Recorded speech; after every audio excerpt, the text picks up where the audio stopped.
diversity of all groups of people. We as Voice wanted to give an opportunity to organizations, even informal groups that have innovative ideas that can be able to solve problems or challenges that the right holders groups are facing within their communities and really within Kenya. Voice partnered with ELF as the Now Us organizers, and in partnership they work together to identify different initiatives across the countries that are working to positively impact people's lives and to ensure that their rights have been heard, and there is inclusion and diversity in everything they do. So currently we have 10 organizations in the Now Us Bootcamp, and they are very diverse because they are working or tackling different diverse issues within the communities. Today and the rest of the days as we're here, we're going to learn a lot of things, and I am very sure that one of the things we will get to learn is about our stories. This far, for you to be in this room today and to interact with all these amazing individuals in this room, your journey is valid. Your story is valuable. I have listened to many people who have even more touching stories than mine, which continues giving me hope that kumbe the world still needs people like us to fight for somebody outside there. The kind of trainings that we are being taken through is like an eye-opener to us, for more so in terms of financial management, the legal issues, and even strategies of resource mobilization. So that generally has built me. Even going back to my county, I will have the strength, the capacity now to know that my internal controls are well organized. There are always gaps that need to be filled. So when you get organizations filling different gaps, it's a beautiful opportunity to learn from each other and also to be able to partner in some of the projects that we do that are on the same top subject. The session on emotional intelligence was really eye-opening because I believe we are leaders in this space and we work with other people, and it's important to understand people, and for you to understand other people you first have to have that self-awareness and be able to manage yourself so that you can also manage the environment and the people around you. It has helped us for our organization to see the structures that we've not been. Okay, we kind of assume that they are not important, like there are things I've learned. Like today, I think I've learned the most important thing is to register our organization the right way. So creating partnerships and getting more knowledge on how to effectively run our organizations, how to effectively implement projects, and also become more people-centered. I like situations that build my capacity, and I've realized that the boot camp has come at the right time, at the time I needed it most. I've loved the sessions since they began. Lessons of personality types going to help in a big way in promoting office collegiality. I think at the end of the boot camp, I'm leaving a better person. We've worked with amazing facilitator industry experts. We've worked with mentors, we've worked with consultants, and they have gone over and beyond what is expected of them in their mandate. Facilitators who've come have decided to volunteer their time even after the boot camp and the Now Us Awards to journey with these organizations to ensure that they've supported them to ensure policies are in place. They have made the documents live and it is serving the purpose of the organization. They have decided to give time to help them streamline their systems, operations and procedures. During the assessment, there were some gaps that were identified. So the speakers are really helping us at a personal level and at an organizational level to be able to come up with solutions to these gaps and be able to fill in these gaps in the most appropriate way possible. I've even received referrals already of persons with disabilities whom they want me to assist. And that is quite in order, because that is what we exist to do. The first thing that I'll do when I get back is to share this knowledge. Because the fact that I'm here, I can identify maybe some of the gaps or some of the challenges or problems that we encounter as an organization, but we didn't know our existence. So I feel like after the award, there is going to definitely be a change.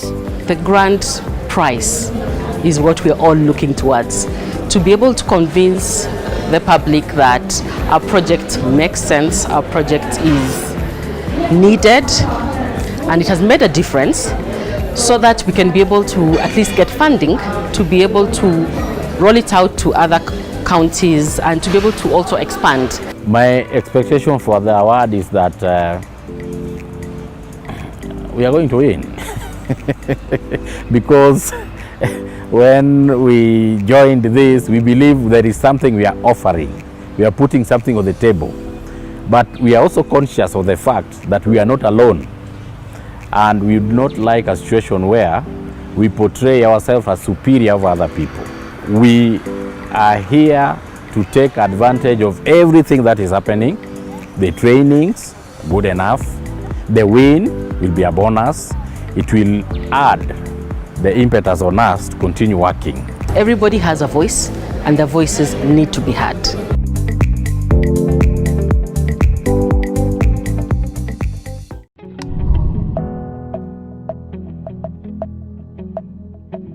Started in 2012, ELF Africa got its first funding in 2017. With 3 programs, 9 projects and 40 cohorts, ELF has directly impacted 5,000 youth and reached over 200,000 youth indirectly. We have inspired the founding of over 200 initiatives by our alumni, and we are currently present in 14 counties and 30 constituencies in Kenya. Some of our programs include Leadership Development and Mentorship Program. This is ELF Africa's primary avenue for training, mentoring, and coaching values-based leaders for community impact. Governance and Civic Engagement, where we amplify the voice of the youth and equip them to meaningfully participate in governance and policy processes within the spaces they occupy. Economic Empowerment, Livelihoods and Opportunities, through which we seek to increase youth access to opportunities and improve their employability, retention, and professional growth. In addition, our aspirations also include youth-driven transformation led by our alumni in different sectors across Africa, just and dignified society as a byproduct of the initiatives by our alumni.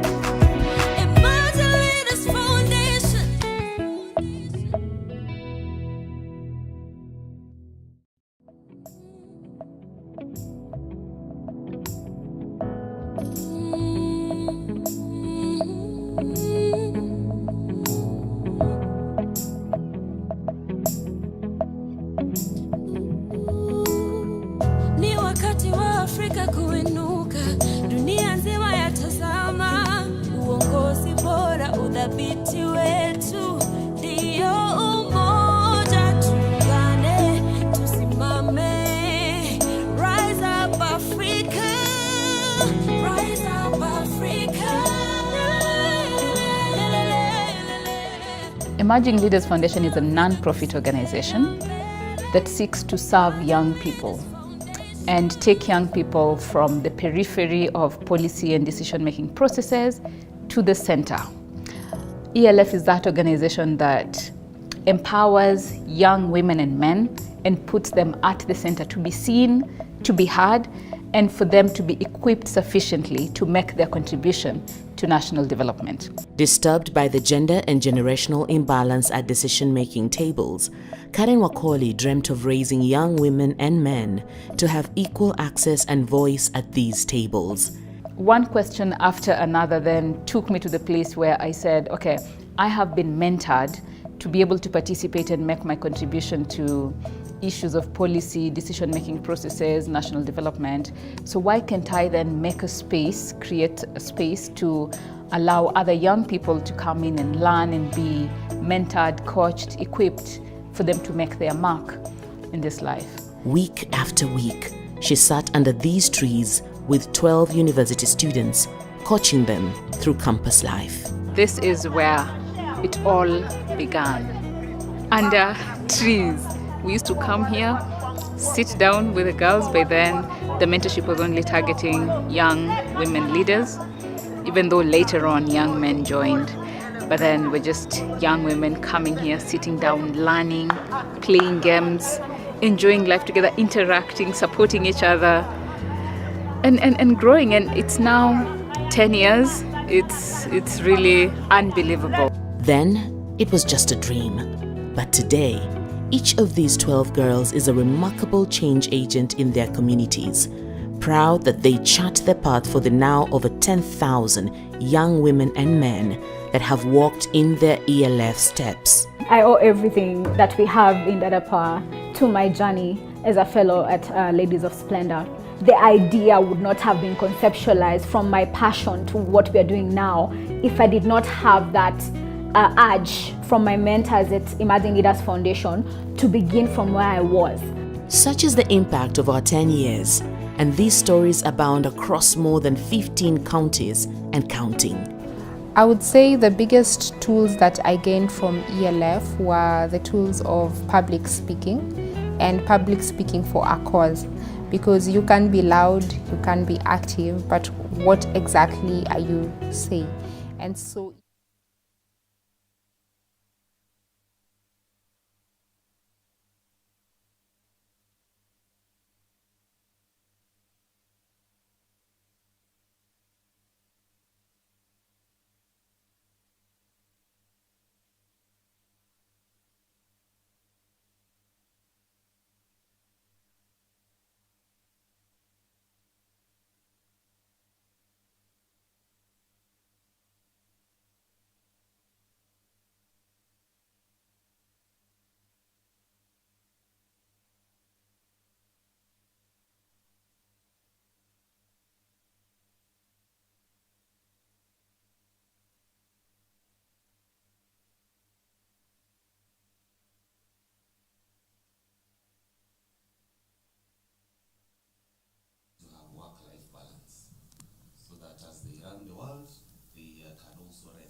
Okay, I was buying time so that everyone comes in and I can be alerted when we are good.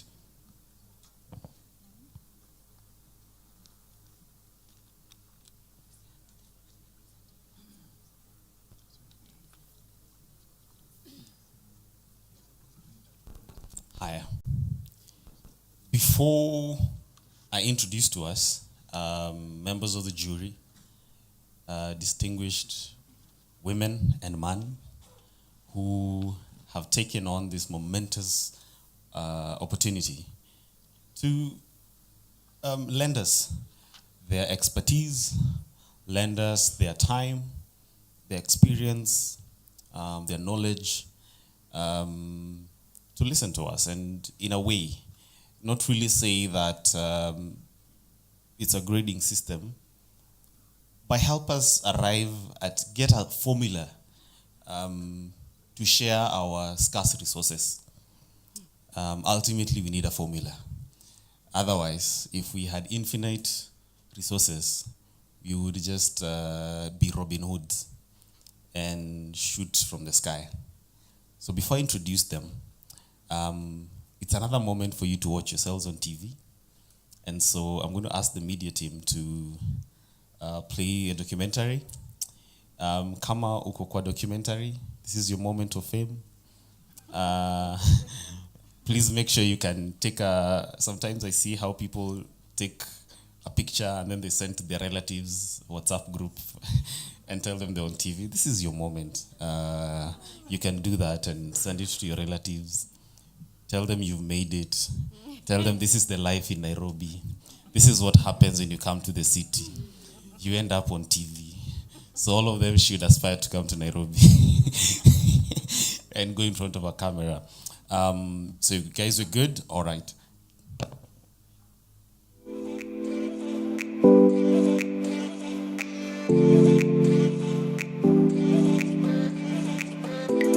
Now Us Awards is an initiative of Voice and Oxfam Novib, and basically they work to identify and celebrate grassroots organizations working in different countries to ensure inclusion and diversity of all groups of people. We as Voice wanted to give an opportunity to organizations, even informal groups, that have innovative ideas that can be able to solve problems or challenges that the right holders groups are facing within their communities and really within Kenya. Voice partnered with ELF as the Now Us organizers, and in partnership they work together to identify different initiatives across the countries that are working to positively impact people's lives and to ensure that their rights have been heard, and there is inclusion and diversity in everything they do. So currently we have 10 organizations in the Now Us Bootcamp, and they are very diverse because they are working or tackling different diverse issues within the communities. Today and the rest of the days as we're here, we're going to learn a lot of things, and I am very sure that one of the things we will get to learn is about our stories. This far, for you to be in this room today and to interact with all these amazing individuals in this room, your journey is valid. Your story is valuable. I have listened to many people who have even more touching stories than mine, which continues giving me hope that kumbe the world still needs people like us to fight for somebody outside there. The kind of trainings that we are being taken through is like an eye-opener to us, for more so in terms of financial management, the legal issues, and even strategies of resource mobilization. So that's just of the projects that we do that are on the same top subject. The session on emotional intelligence was really eye-opening because I believe we are leaders in this space and we work with other people, and it's important to understand people, and for you to understand other people you first have to have that self-awareness and be able to manage yourself so that you can also manage the environment and the people around you. It has helped us for our organization to see the structures that we've not been. Okay, we kind of assume that they are not important, like there are things I've learned. Like today, I think I've learned the most important thing is to register our organization the right way. So creating partnerships and getting more knowledge on how to effectively run our organizations, how to effectively implement projects, and also become more people-centered. I like situations that build my capacity, and I've realized that the boot camp has come at the right time, at the time I needed it most. I've loved the sessions since they began. Lessons of personality types going to help in a big way in promoting office collegiality. I think at the end of the boot camp, I'm leaving a better person. We've worked with amazing facilitator industry experts. We've worked with mentors, we've worked with consultants, and they have gone over and beyond what is expected of them in their mandate. Facilitators who've come have decided to volunteer their time even after the boot camp and the Now Us Awards to journey with these organizations to ensure that they've supported them to ensure policies are in place. They have made the documents live and it is serving the purpose of the organization. They have decided to give time to help them streamline their systems, operations and procedures. During the assessment, there were some gaps that were identified. So the speakers are really helping us at a personal level and at an organizational level to be able to come up with solutions to these gaps and be able to fill in these gaps in the most appropriate way possible. I've even received referrals already of persons with disabilities whom they want me to assist. And that is quite in order because that is what we exist to do. The first thing that I'll do when I get back is to share this knowledge.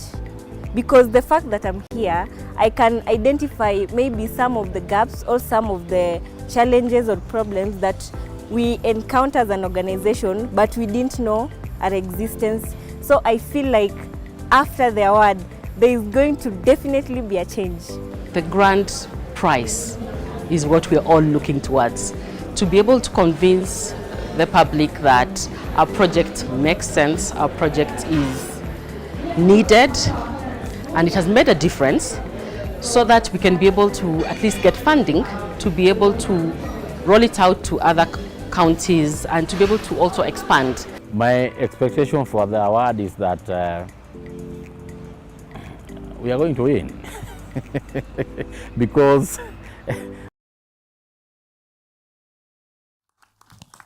and in those famous words of Ken, what is your expectation? To win. Kwani, what else are you here to do? What is your expectation? That is in order. That is in order. We have 3 members of the jury, and I'm going to give them this opportunity to introduce themselves so that we know who they are. And immediately after the introduction, we'll have the first organization come up and do their pitch. And so I'll start with my immediate left, and we'll work our way to the right. Karibu Enid. Good morning, everyone. I'm glad to be here, and thank you for this opportunity to just see the organizations that are going to participate. And it's no mean feat to be amongst the 10, because I'm sure by the time you become top 10, there are some other organizations which did not make it to the top 10. So congratulations this far. So looking forward to the pitch for everyone, and may the best win. Thank you. Good morning. My name is, should I be looking at the screen or? Okay. My name is Brian Chisoli. I think that's the camera. My name is Brian Chisoli. I come from Ashoka, which is an organization that focuses on searching and selecting social entrepreneurs globally. I love the fact that we're using the term change makers. So I'm going to ask a question. Do you identify as a change maker? Oh, yes. Sorry, I didn't hear everyone. Do you identify as a change maker? Yes. Nice. So much like the other panelists, I look forward to listening to the stories, hearing the impact, and assessing if or not you're going to win.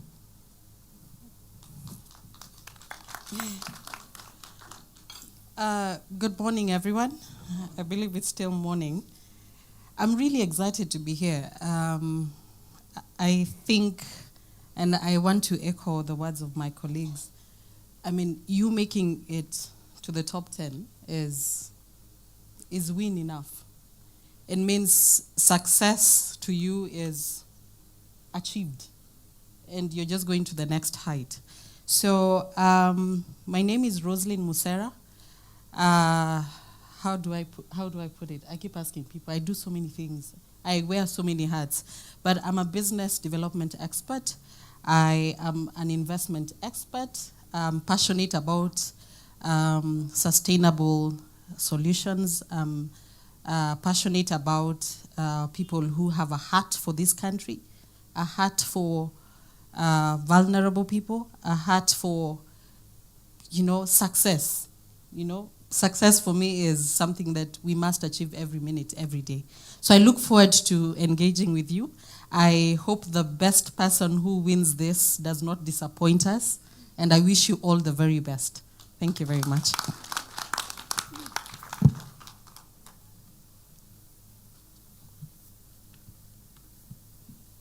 I guess the first person to come on stage, is it our responsibility to do that? Yes, it is. Okay. So it's the AMCA Justice Initiative.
complexities of registration and lack of information on how they could go about registering. So these businesses are not able to access credit.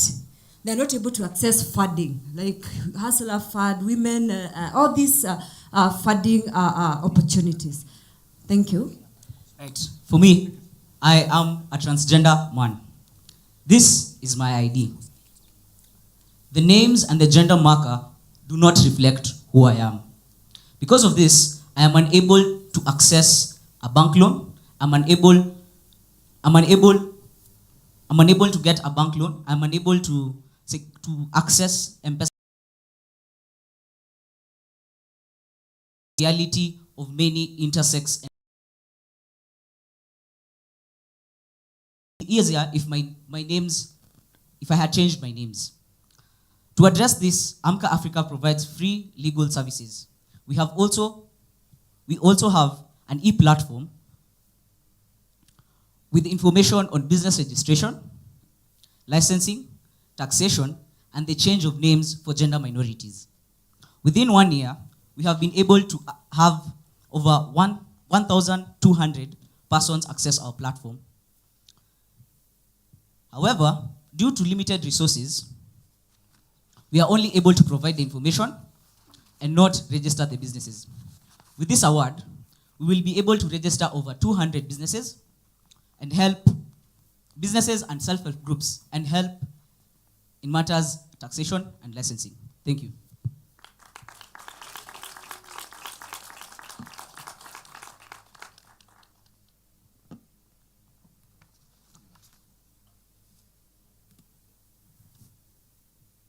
You're done? Yes. Okay. I just need a little clarity on you're providing legal services for just a particular group of people, or are you specific about that? Yes, we are very specific. We are providing legal services to women, vulnerable women. These categories includes domestic workers who are establishing businesses, women living with women with disabilities, sex workers, all women who we consider to be vulnerable, or they could fall under the category of marginalized or vulnerable persons under policies. And gender minorities, the intersex, transgender, or persons who don't basically fit within the binary gender category, that is female or male. Because these persons, their identity, this is gender expression. When you look at this, at Adrian, you see Adrian. Then you look at that ID, you see someone different. This person cannot be able to access any of the formal business opportunities in terms of loans. Even M-Pesa cannot register with that kind of an ID. And this is the life of intersex and transgender persons in this country. So we have created a platform where we can be able to give them legal services, to be able to reach them to a point where all of us are, where female and male are, that you change your name so that your ID and your look, gender expression are compatible. Then from there we help you register a business. So our platform have all this information. It's actually called Inua Waresh, Waresh Warembo, and Wales, gender minorities. Gender minorities, Kiuchumi. If you Google Inua Waresh and Wales Kiuchumi right now, you'll see that platform. It has all this information. But after implementing for some time, we have realized it's not impactful because we need to register the actual business, the cost and the processes. That's funding we didn't have. It's when you conceptualize a project, but then you realize it needed another element. And that's the funding we are looking for to do the actual registration. Thank you. Sorry, so you're saying the current environment is not supporting this group of people with regards, and I think I have heard her mention taxation, licensing. It means you are unable to do that under the current circumstances. Yes, we cannot even register because we have the information on the platform, but when a client comes, we tell them, you can register this kind of, you can register even a self-help when they come as a group, because we have those who come as a group. We have information, we have a draft constitution in the platform in Wawaresh. We have all this information plus documentation, but the actual registration, it's still something we need to help these women and these gender minorities to do. Okay, quick one. It's because you've mentioned like your beneficiaries, right? The women and the marginal reach has been 1,200. So I'd like to understand when you started, because I'm looking at the impact of your work. If you're focusing on policy, so I'll stop there so that at least you try to help me understand those three things and how. Thank you very much. Yes, we were doing this in Nairobi, but then the online platform is open. So we have had people reaching out to us, especially women group and intersex groups, a lot of groups, from coast and other parts. Since it's an online platform, they can call us. It has numbers where they can call us and we interact with them. So our scope actually has become, because it's mostly online, has become beyond just Nairobi. So then the second question was on policy? When we started, yes, we launched the platform in November 2021. So it's been 2022. We have implemented in 2022 mostly. Yes.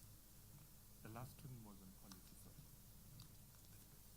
Looking at policies? Yes, because you've mentioned that you have the platform, it provides the resources for application, yes. But when it comes to registration, there's an issue. So what is the main goal? Like, what's the big goal there?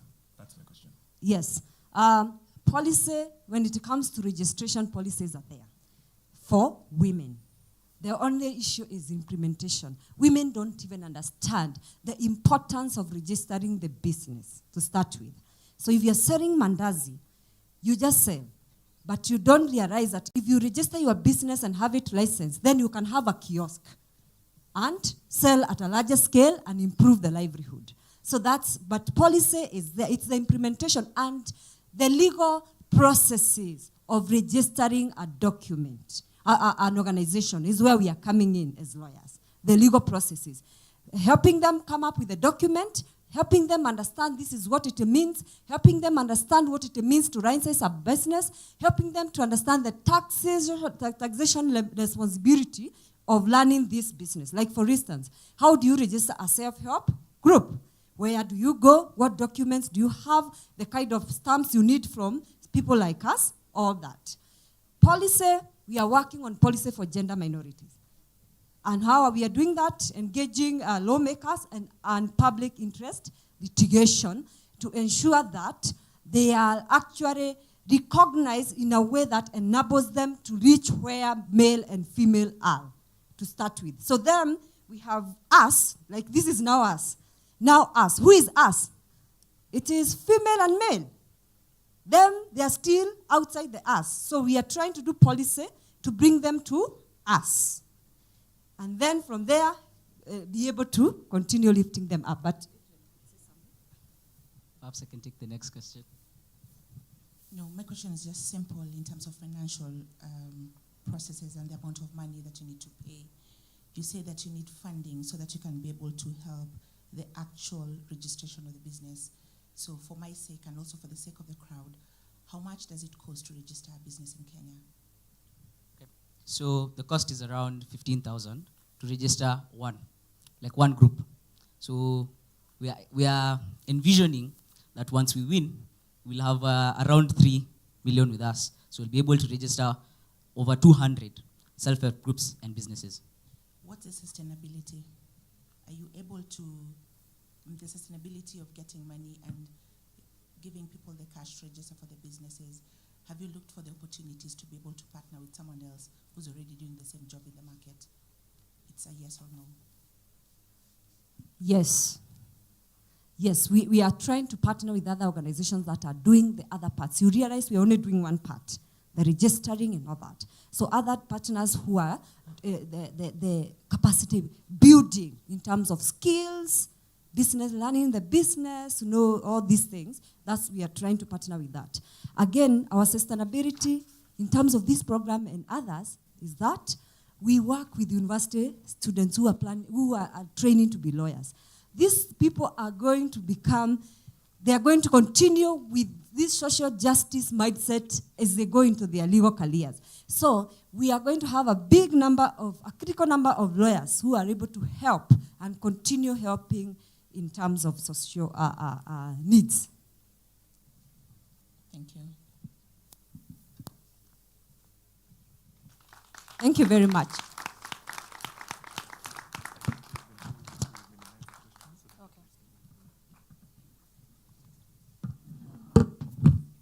So the next institution is Community Mentorship and Empowerment Initiative. Karibu.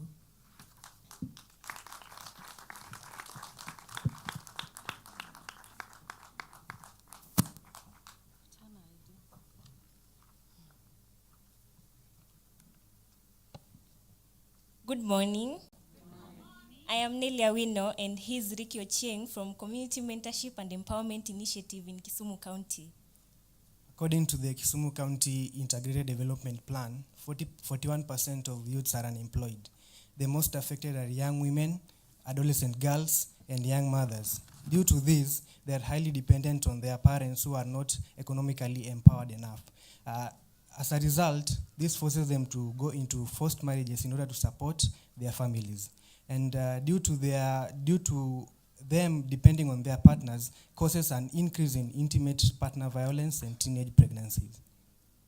Due to these emerging issues and a needs assessment survey that we conducted in the slum areas of Nyalenda A, Jiajiri was created. Jiajiri creates self-employment opportunities for 120 young women and young mothers through tailoring and dressmaking, book covering, making of the reusable sanitary towels to reduce the period poverty, entrepreneurship skills, and life skills development. Jiajiri also trains and educates and mentor 120 adolescent girls through life skill-based sexual and reproductive health, mental health, and sexual and gender-based violence so that they can make informed choices. Additionally, Jiajiri also trains 20 young women as community journalists so that they can capture and document and to amplify their voices in the digital and the media spaces. Through this content creation, we are able to directly reach 1,000 young people in these digital and the media spaces. Through this partnership and support, our organization will be strengthened to scale up our intervention in Nyalenda A to reach a higher number of adolescent girls and young women and eventually scale up in other informal settlements of Kisumu County. And before you are the products of Jiajiri, nothing about us without us. Thank you.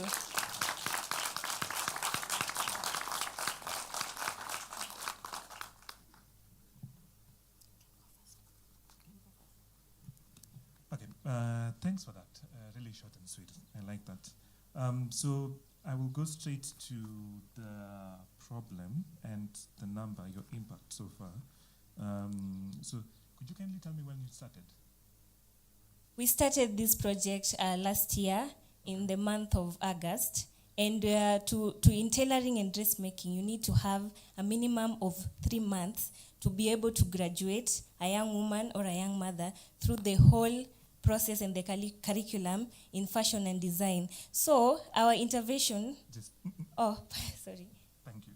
I just wanted to know when you started, but thank you for the information.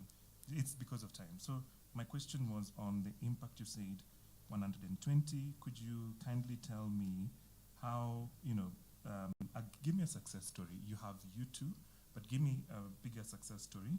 Also tell me in terms of, you're building the capacity to be self-reliant. So I'm assuming this is entrepreneurship. You mentioned this. Could you kindly tell me about, how those businesses are making money? And if that success story could be one example of a business that makes money, how is that tied to your initiative? Do you get a cut or something like this? Okay, so Jiajiri acts as a workshop and a safe space for these young women. Something like tailoring and dressmaking, it requires a sewing machine. So we are giving them the skills. At the same time, after they are done, with their whole, when they graduate after finishing their curriculum, they're able to get orders from outside and do cloth repairs, and they're able to come back to the site because most of them cannot afford the sewing machines. So through this, they make money. And from the number that we reached, we managed to attach 2 of our young mothers who managed to finish the skills, and they are working at a tailoring shop in Kisumu County.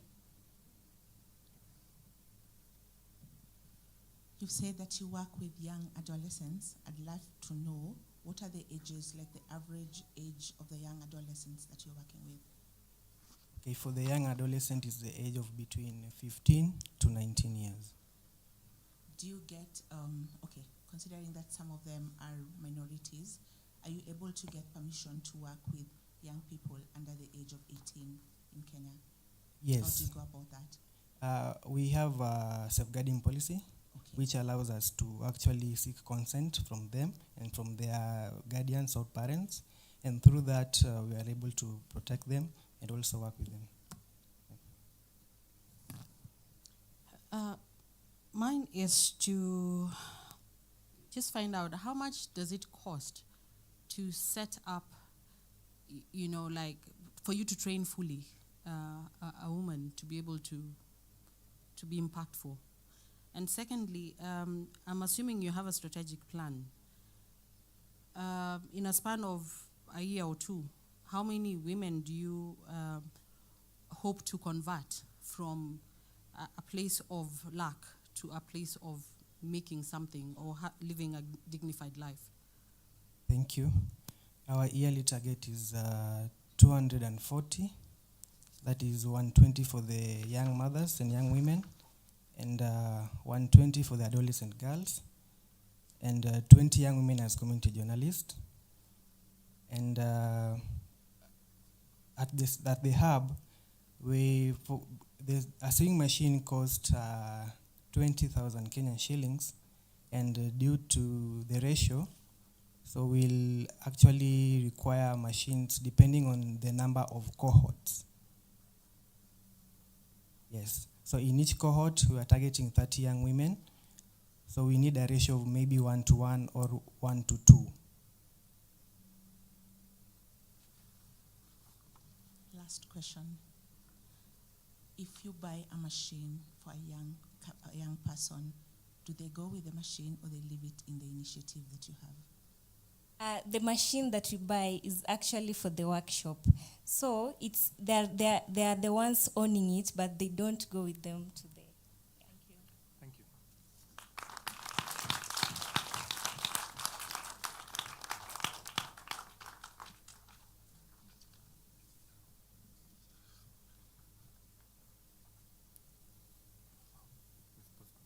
Sorry, okay, we can have Empower Her initiative next.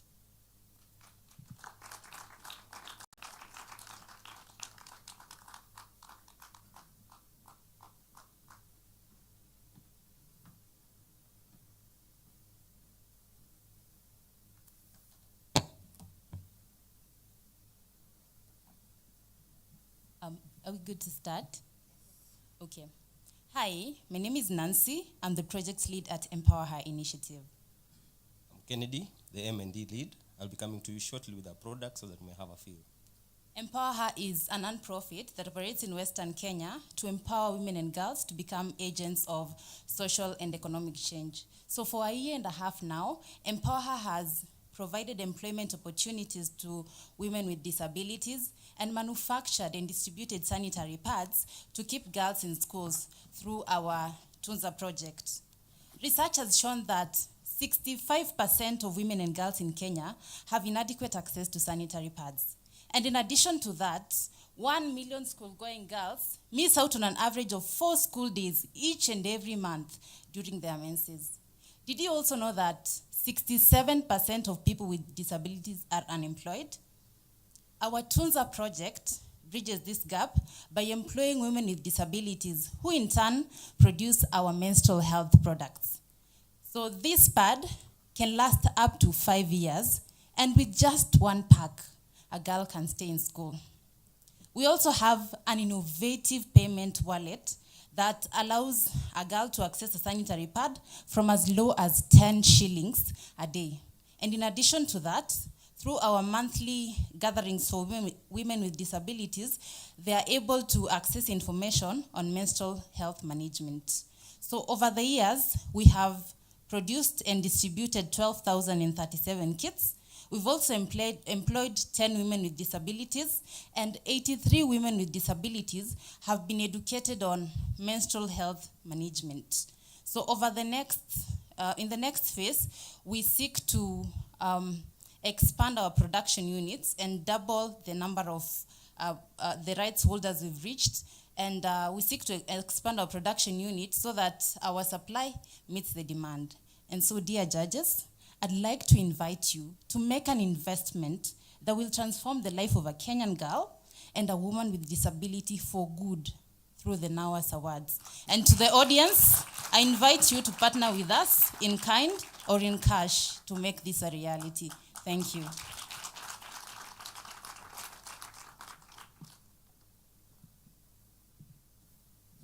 Wow, I'm being given the opportunity to go first. First of all, I loved your pitch.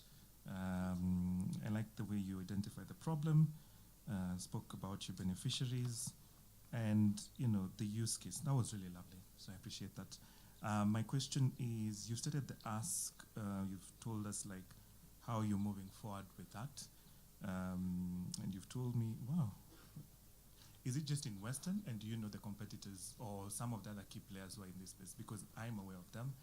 What do you think about your product in comparison to what they have? Do you have plans to engage them, collaborate? Tell me a bit about that. Absolutely. So that's a very great question to start with.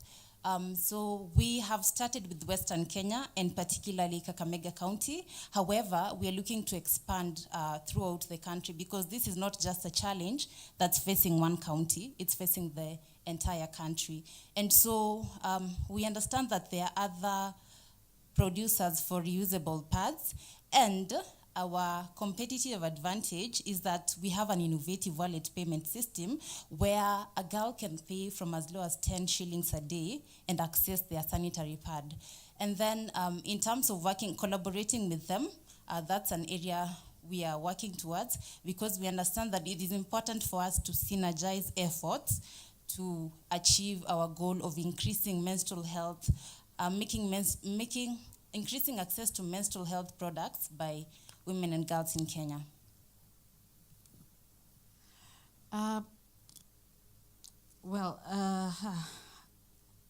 Who are your strategic partners currently?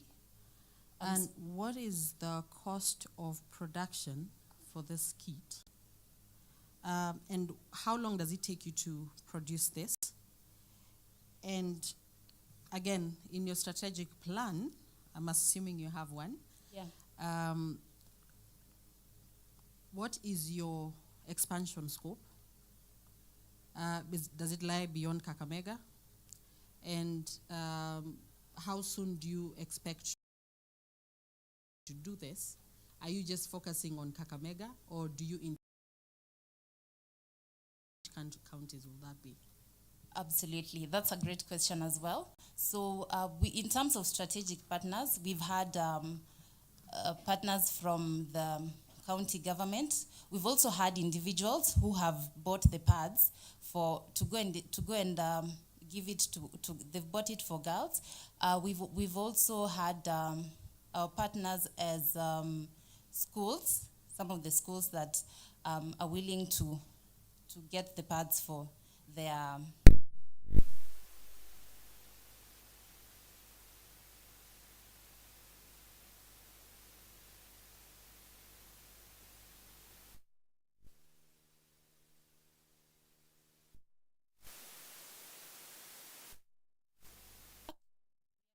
in Kakamega because our resources are limited. However, if we are given the funds, then we will be able to produce enough that will increase the supply to the whole country. And we're also looking to stock this in retail stores and also wholesale stores. So if you give us the funds, then we will be able to scale that up. I hope I have half a minute to ask one question with regard to policy. We know that the issue of reproductive health, especially among women and young adolescents, has been a continuous conversation. I'm just wondering, within your initiative, are there any spaces that you're trying to go into that will influence the policies around this? Have you had any partnership, someone who is a policy maker or a decision maker who can be able to change not only the physical supply of it, but also in terms of policy? Any? Great question as well. So we understand that even as we are producing, policy is very important in rubber stamping, the kind of work that we're trying to do. We have reached out to a couple of strategic partners who are policy makers. For example, currently we reached out to Senator Gloria Oroba, who's one of the people who's pushing for the idea of menstrual health management in Kenya. And we're also working in partnership with the local government, the county government, and other key stakeholders who can influence decisions, who can influence decisions in the different spaces where we are not able to get in there. So they lobby with the information that the community wants in mind and with the information that we have also shared with them. Sorry, you didn't answer my question. I asked, what's the cost of production for this? I'm so sorry about that. So one pad, the cost of production for one pad is 130. So in this box, we have two. So this pack goes for 500 shillings. And this pack can last for up to 5 years. It has 2 complete sets of pads. And since they are reusable pads, it means you can use them each and every month. You don't have to keep on buying. And the advantage with the pads is that they are detachable. So that means you don't have to buy the whole set every time. A liner goes for as low as 50 shillings. So that's quite cost effective. Sorry, since you haven't heard from the monitoring and evaluation team member, and I want to hear his voice, could you tell me what indicators you're tracking in terms of health? And I'm assuming you guys tie your work with, communication and creation of awareness. In fact, in terms of branding, if you could include, this is a feedback, information, that would be really nice. Yes, what are the key inputs, outputs, indicators that you're tracking in this project? You've given us broad numbers in terms of people you've been able to reach, women you're engaging, and all that, but kindly tell me the health outcomes that you're tracking.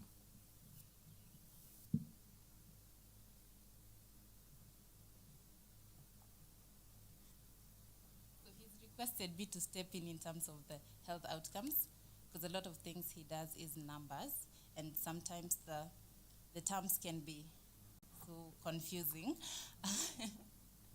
So in terms of the health outcomes, first of all, I think that we are looking towards a society where girls are able to have, first of all, access to sanitary pads. So increased accessibility to sanitary or menstrual health products is one of the things that we're looking at. Also, since our pads are made from plant-based materials, they are hypoallergenic, and that means the risk of reactions is very, very minimal. Yeah, so that's also another indicator in terms of how it's serving the girls. Because even then, as we are making a product that's cost effective, we make high quality products. Yeah, so then I thank think you. Thank you. That's it.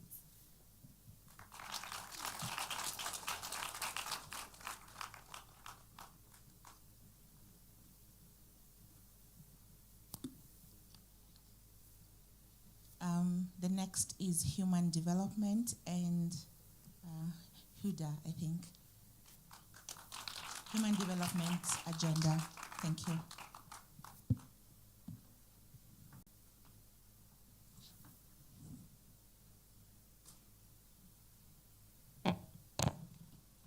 Good morning, everyone. Good morning.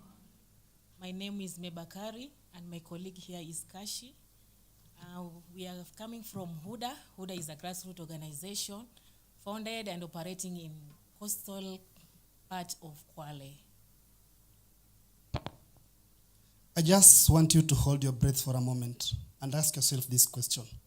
Have you ever imagined you, your family member, your child, your spouse, or even your parent becoming a victim of terrorism? Then, have you ever asked yourself, what is this one thing that keeps pushing youth in terrorism? Violent extremism and terrorism has been a major security threat along the coastal region and in Kenya at large. Unemployment, lack of livelihood opportunities, and youth exclusion are some of the factors that have been pushing youth into terrorism.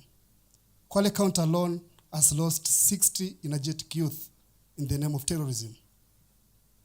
In addressing some of these underlying factors, we at HUDA provide psychosocial support, livelihood skills mentorship to young people who are at risk of joining terrorism.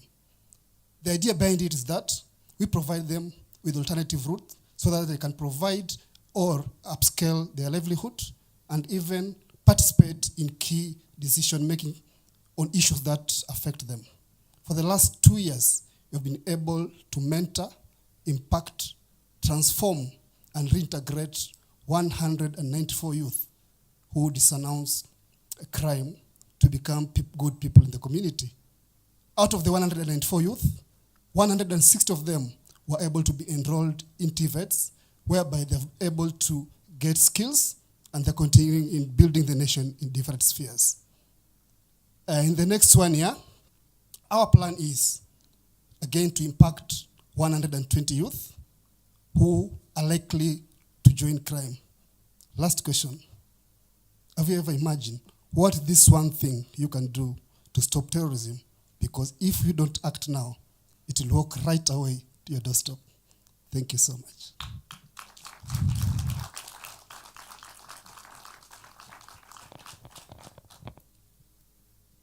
Okay, my question will be on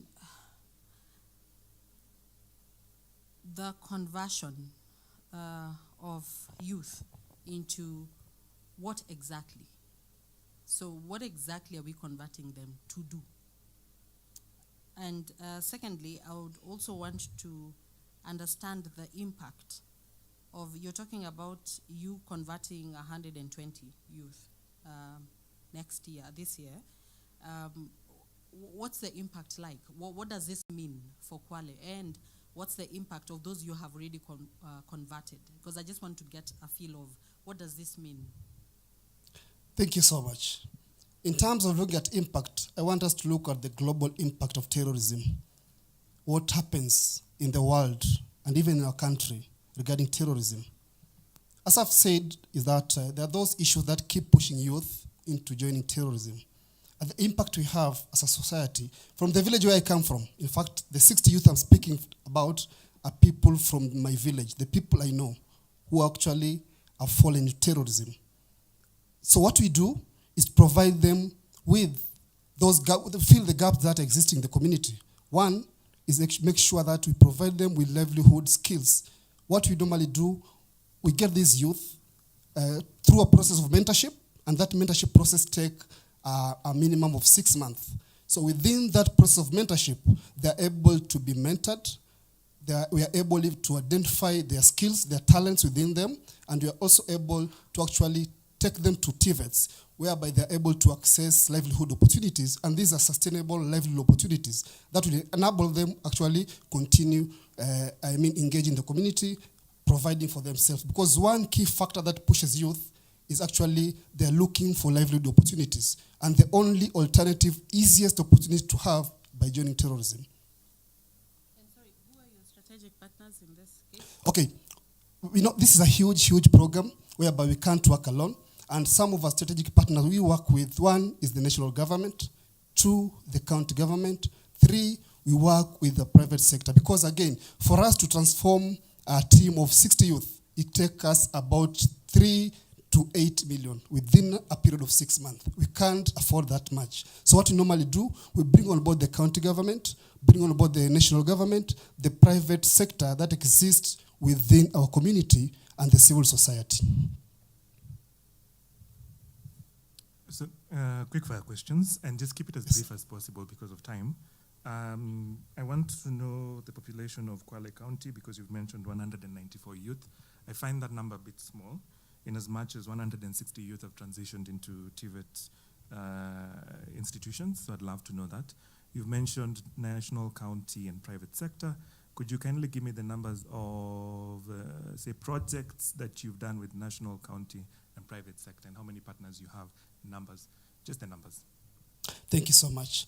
In Kwale County, you have approximately around 800 people, but what you have done is to do a mapping of those youth who are at risk of joining terrorism, because again, not all of them actually are likely to join terrorism. There's quite a number of small group of youth who are likely to join terrorism. We have a mapping tool. We normally do mapping and identify exactly people who are vulnerable into joining them. That's why the number looks small, but the impact of that number is huge. Because one youth who is involved in probable terrorism, the amount of harm that can cause, it's huge. And in terms of our strategic partners, I've said that we have different projects that, again, we are working on, bringing on board the different, strategic partners. One of them is county government. There are actually specific roles that the county government plays in our program. For example, for us to take these youth to TVET, we need money, we need resources. The TVETs are under the hands of county governments, so it becomes a responsibility of the county government to take care of these youth during that period when they're in TVETs. The national government, again, you understand that terrorism is a security issue, and that's an issue of the national government. We must work with them closely. And the private sector, what we normally, their role mainly is to provide internship for those youth who have already gone through the TVET, provide employment to them, and again, also resources for us to continue the work. Just a slight question in terms of gender balance. Do you work mostly with young boys, or young men or young women, and what are the numbers? Like, if you tell me you've worked with 194 young people, so what is the constitution of the 194 young people? Is it young men? Is it young women? Is it both? Thank you so much. Our program focuses on young youth below 35 years, specifically those who are out of school. And our program, we normally do 30% female and 70% male. Thank you.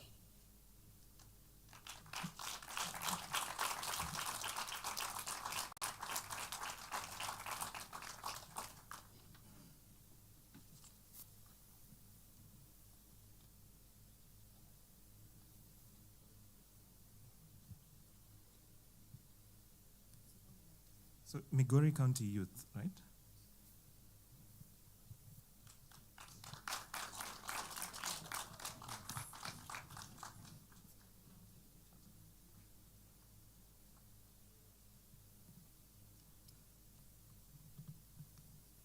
It is ours, involve us. Ladies and gentlemen, before you is Joseph Nyapete, Executive Director, Migori County Youth Forum.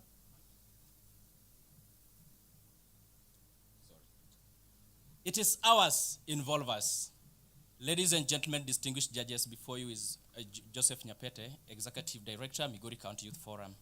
Migori County Youth Forum is a community-based organization championing for youth rights and civic engagement within Migori County.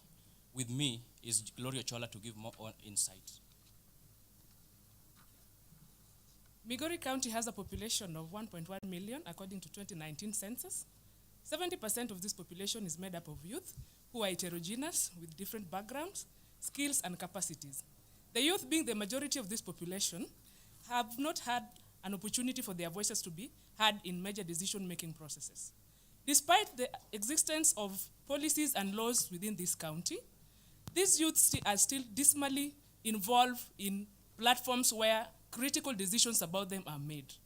It is ours, involve us, seeks an opportunity to strengthen the capacities of these youth so that they're meaningfully involved, they are actively participating in boards, technical working groups, as well as committees where decisions affecting them are made. Ladies and gentlemen, this initiative intends to create a more levelized ground for young people to engage with the duty bearers. We intend to reach out to over 50% population of Migori County with the campaign, advocacy campaign branded us. With us.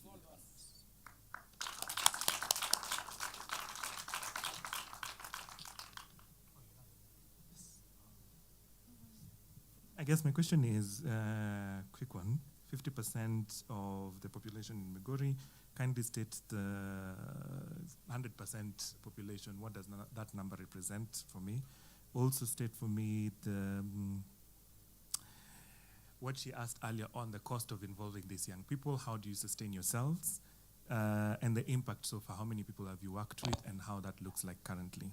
Okay, thank you very much. Just a background is that Migori County Youth Forum is an umbrella of 916 youth groups. And each youth group has a minimum of 15 members. We are rooted in that we are in each and every village. For instance, if you want to make a communication right now, by a click of button, all villages within Migori County shall get that information.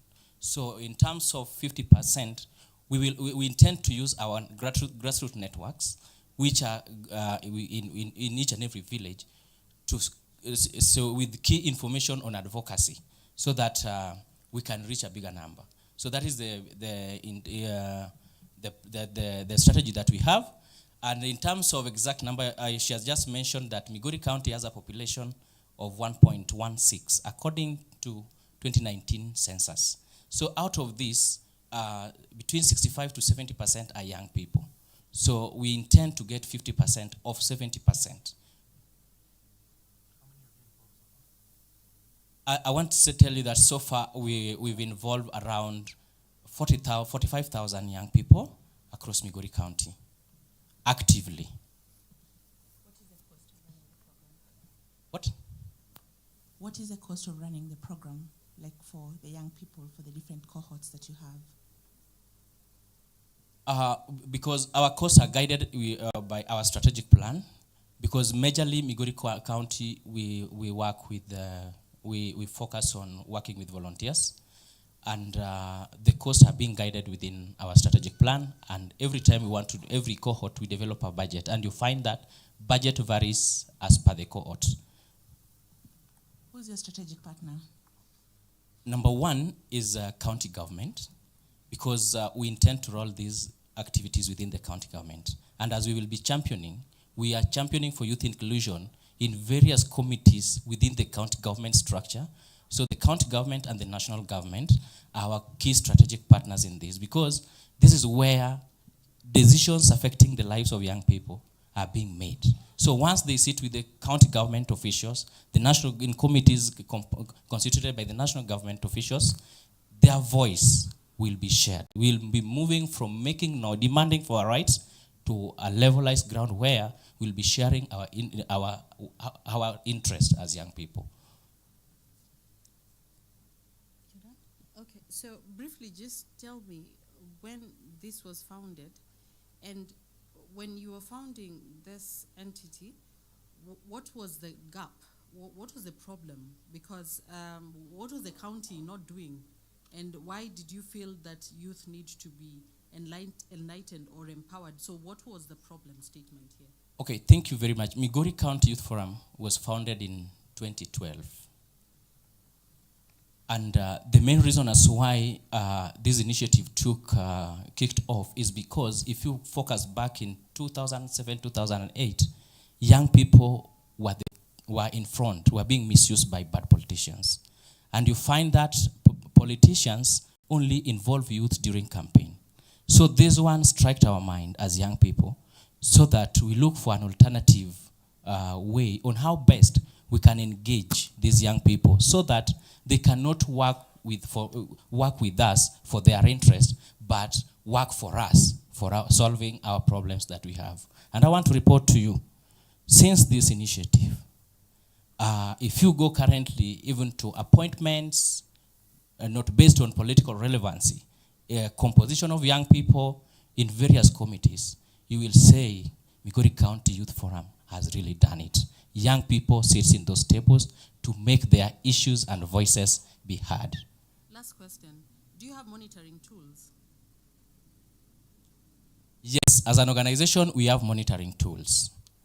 Number one, we have a GPS, a GPS app that anytime we go to the field, because GPS gives us an updated result. So through the GPS, we can track within this event, we've been able to attend to so and so.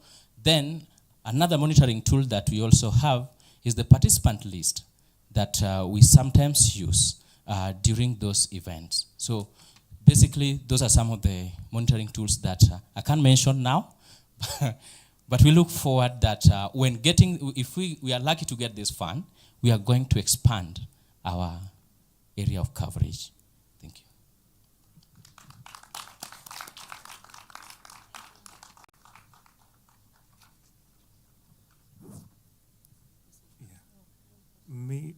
Miro Arts. I hope I'm getting that right.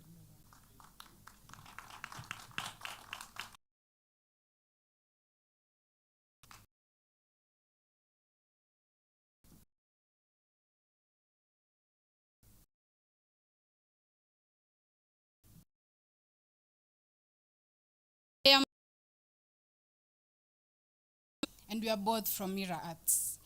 Mira Arts is a registered community-based organization operating in the area of Dandora and its environs.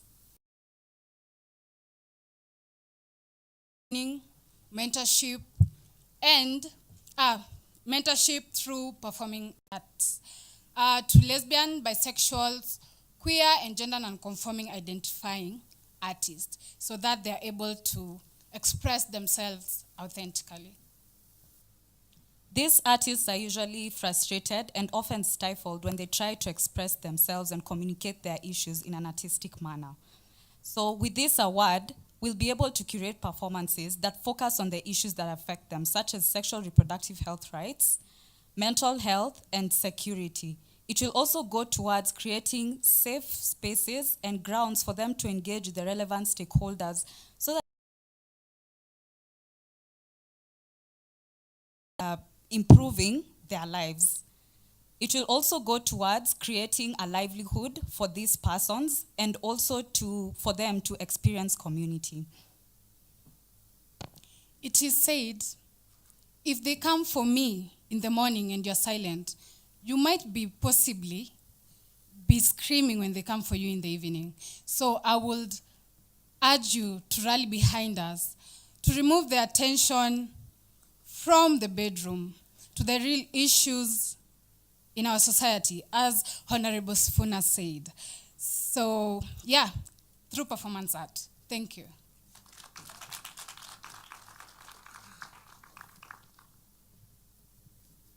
Okay, Mira Arts. I'm just curious what you're mirroring. What's the mirror for? But you'll let us know. What's your membership so far? What's your coverage? I'm also just curious around when you talk about safe spaces, what have you been able to cover so far in terms of the safe spaces you're referring to? Okay, so Mira Arts, currently we have a membership of 20 members. Yes, and our coverage, as we say, Dandora and its environs. By environs, we mean the areas under Njiru sub-county, so that's North Kariobangi, the Korogosho slums, and our activities sometimes spill over to the larger Kayole area. If you could please tell me, what was the last question? I asked about safe spaces. Oh, for the safe spaces. Yeah. So, as we know in Kenya, a lot of people are not comfortable with the idea of people having diverse sexual representation. So for safe spaces, and this extends to performances, we are very privy to the issue of representation of such persons through their art. They are stifled, and when you deny someone a voice, you're basically denying them a humanity. And artistic expression is it's the basis of an artist. So by safe spaces is finding literally 4 walls that these artists can convene with themselves. So that's the experiencing community. Also with other persons who are, of different or non-conventional sexual orientations. and also with the community leaders, health workers, and other stakeholders who are relevant, who can help these artists to bring their issues forward and alleviate the problems that they're facing. So quick follow-up to that question is the safe spaces. Could you kindly speak to how many, I'm assuming it's young people? Yes. Age? Usually between the ages of 18 to 35, yes. Okay. You're So- consenting adults, let me say that, yes. So I would like to know how many people you've engaged with the performing arts. If you're building the capacity, I hope I got that right. How are these young people translating the skills that you're equipping them with to make be self-sufficient and self-sustainable? If that question makes sense, are they? Is this process resulting to income generation activities? Speak to that success story. Yes, about the impact and them actualizing the trainings. We have 2 artists who held their solo performances, one in Kenya National Theatre. It was a Kikuyu kind of poetry debate. The other one was a queer performance, and it was not in Kenya National Theatre. It was held in Westlands. We have reached around 500 persons in the forums that we have held.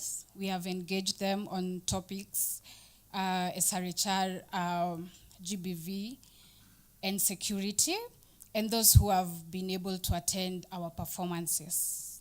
Yes.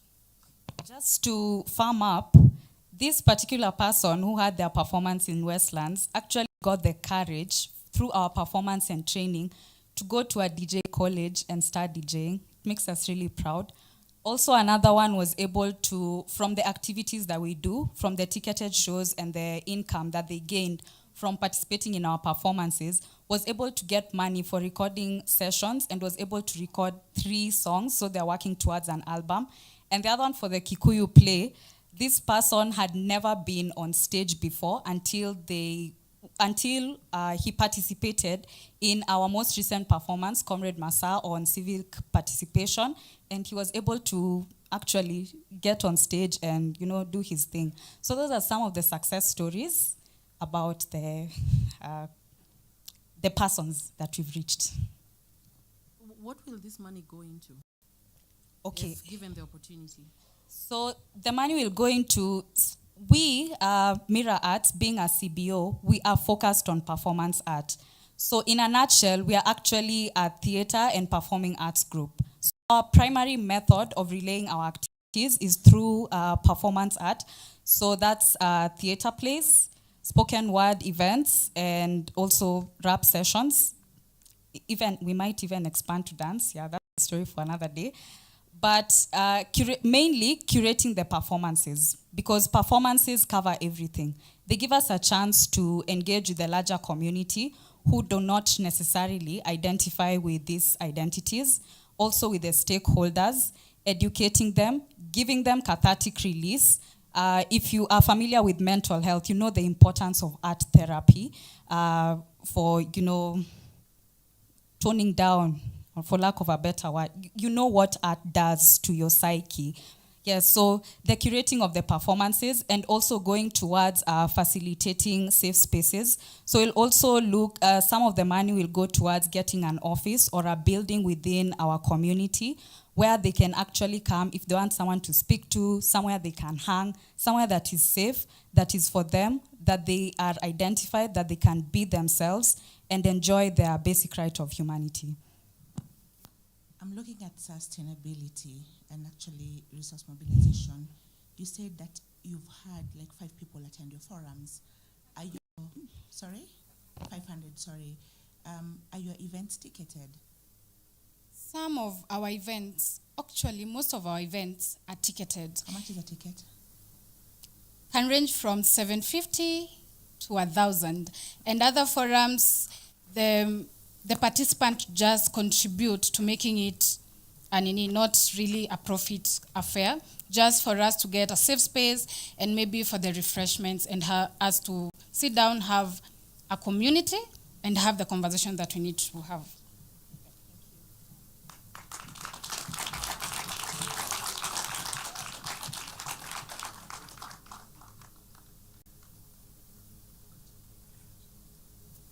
The next organization, Nascent Prospects. Karibu.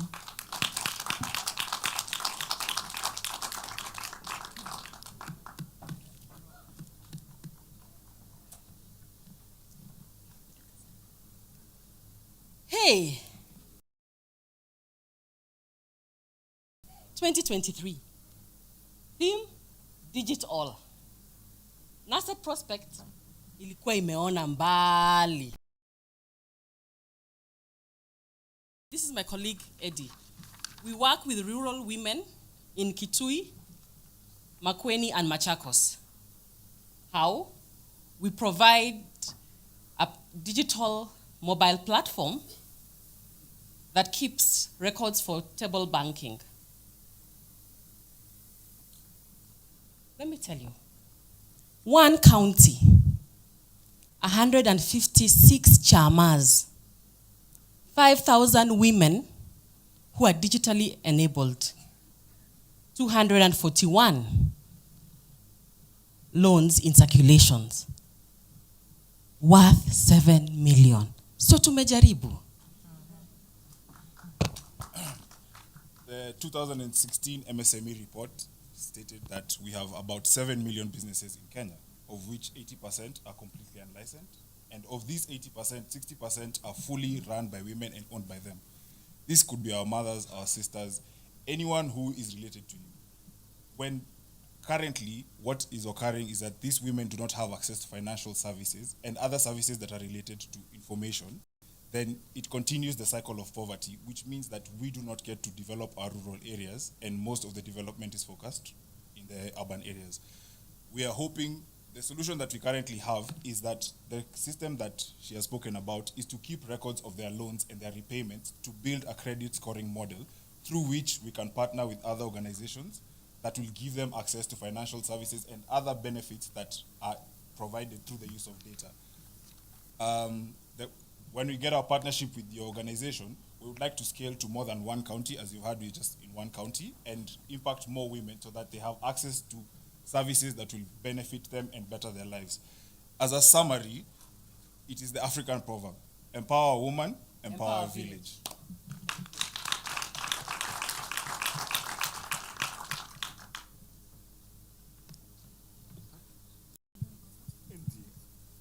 Well, I like the pitch, the problem statement spot on. So I got a bit confused, and I just need some clarification. The numbers that you were providing us, is it as a result of your app, or is it the statistics that are available in the market? The current one county, 156 groups, that is from our system. That is from your system. On the systems. Okay. Past year. So the rest of the information that you gave us, That is from a study. That is from the study. 80%, 7 million businesses. Yeah. 80%, that's from the study from Kenya Bureau of Statistics. Okay.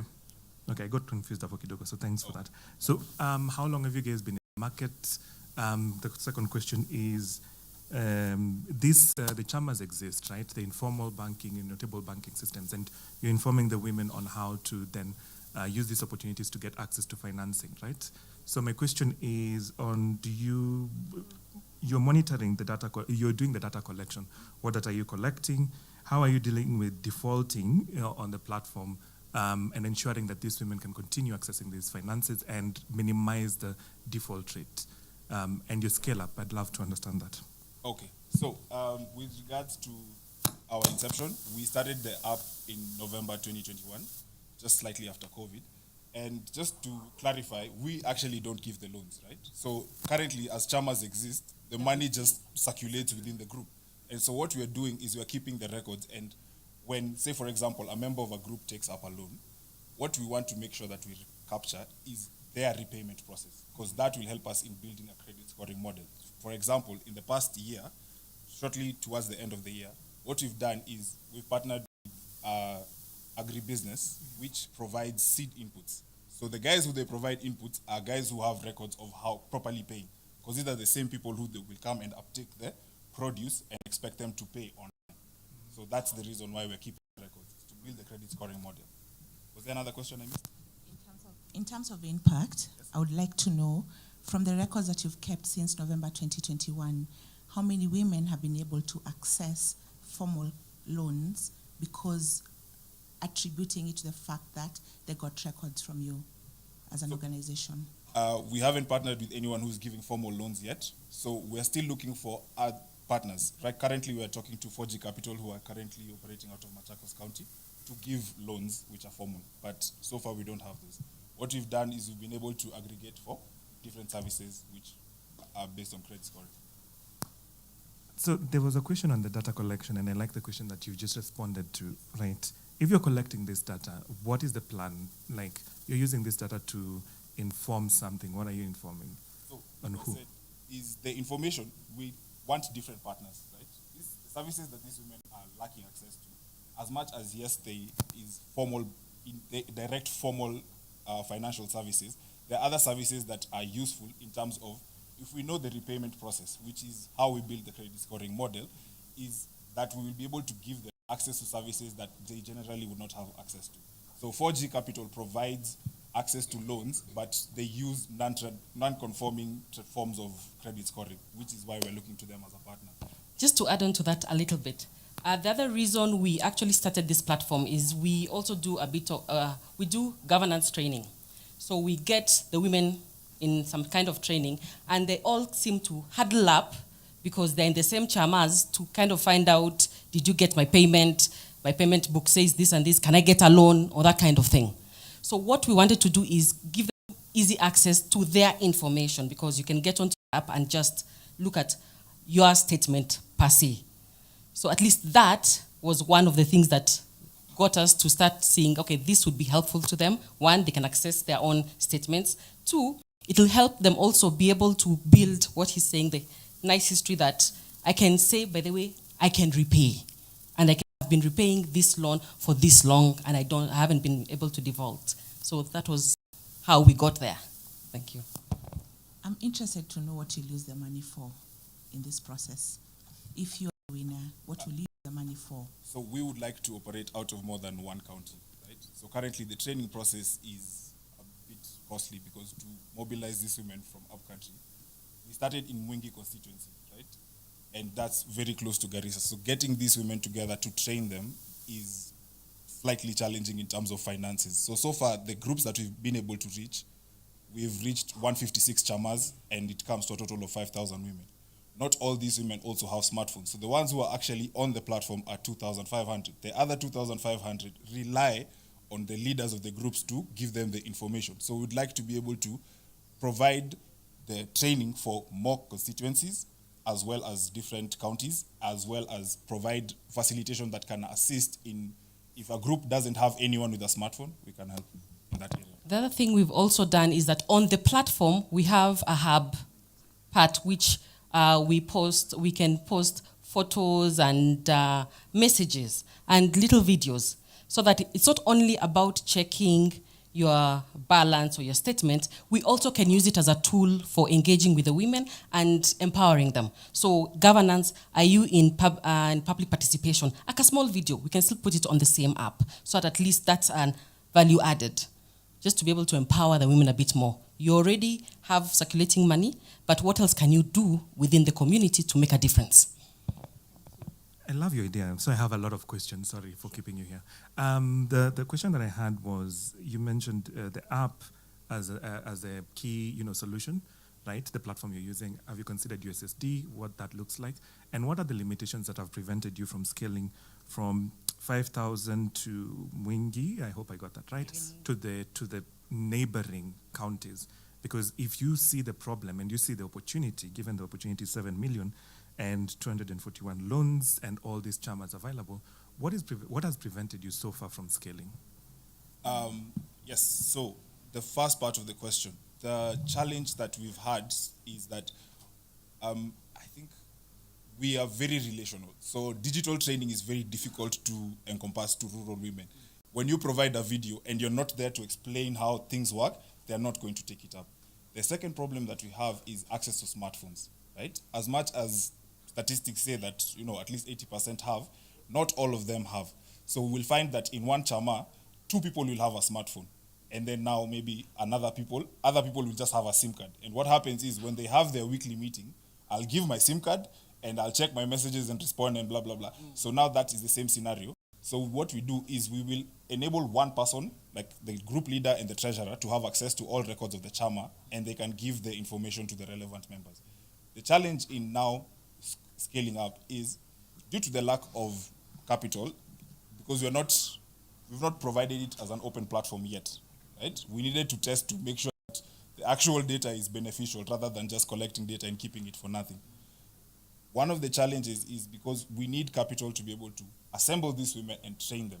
Yes.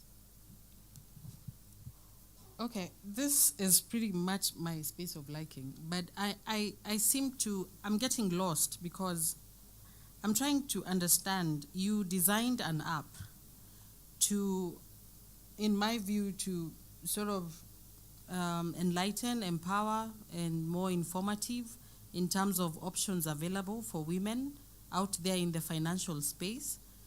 Or is it just you putting women together and telling them, I think you can get, your debt at this level here and there? That's one. 2, do you charge them on this app? Because is there an access cost for them? And if that's the case, then I'm not too sure, but if that's the case, then how do you make it self-sustainable so that you do not then come back for another grant? All right, so the first part of the question. So the actual platform is very simple. It's a record-keeping tool. Okay? That is primarily it. And the main reason we are focused on that is because the amount of money that is circulated in chamas regularly in Kenya is extremely high. And people have actual very good discipline in terms of paying back chama loans. But all that information is lost, right? Banks don't have that information. Your insurer doesn't have that information. Any other person who does credit lending does not have that information. And so we want to collect that data. And that data is what is going to feed into a credit scoring model. Because credit scoring is based on how well you repay loans. That's pretty much one of the baseline conditions. Now, how we would like to help these women is, as much as we tell them about it, we want to bring partners who will build the capacity for them. Like I said, with one of the partners who we currently have is an aggregator of crops. Out of Kitui County, we get ndengu, which is one of the primary crops we get out of there. So these aggregators come and they provide inputs for these farmers based on their credit score. So if you have been paying your loans in your chama on a regular basis, the rate at which you get your input is higher than those who have a lower chance of paying back. And then once they come and uptake at the end of the season, then it is easier now to build more onto that credit scoring model, more than just the chama, because now this is an external entity. Okay? Just add on to that, or just to put it in another way, when we're talking to the women, because you're down in the rural Kitui,